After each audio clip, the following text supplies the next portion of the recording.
احمد ایک سادہ دل کسان تھا جو گاؤں کے ایک کچے سے مکان میں تنہا رہتا تھا۔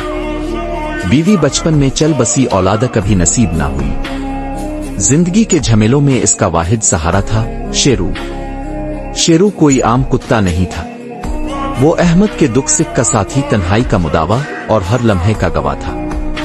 جب احمد کھانا کھاتا شیرو اس کے پاس بیٹھا ہوتا۔ جب بارش ہوتی شیرو احمد کے ساتھ کچی چھت تلے سکڑ کر بیٹھ جاتا۔ جب سرد راتوں میں تنہائی احمد کو چپ چاپ رونے پر مجبور کرتی، شیرو اس کے قدموں میں سر رکھ کر چپ چاپ بیٹھا رہتا، جیسے کہہ رہا ہو میں ہوں نا۔ سال گزرے، فصلیں آئیں، خشک سالیاں بھی، مگر شیرو ہمیشہ ساتھ رہا۔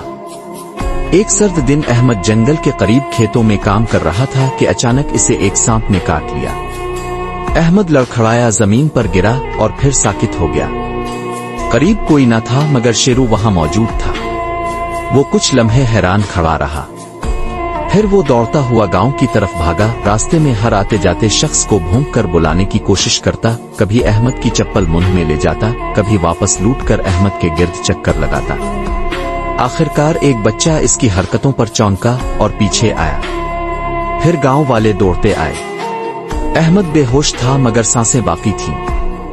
گاؤں کے حکیم نے زہر کھینچا اور کچھ دنوں بعد احمد کو ہوش آ گیا۔ جب اس نے آنکھ کھولی تو سامنے شیرو بیٹھا تھا، آنکھوں میں آنسو، زبان سے سانس لیتا جیسے کئی راتیں جاگتا رہا ہو۔ احمد کی آنکھیں نم ہو گئیں۔ اس نے شیرو کو سینے سے لگا لیا اور صرف اتنا کہا، شیرو تاؤ کتا نہیں، میرا بیٹا ہے۔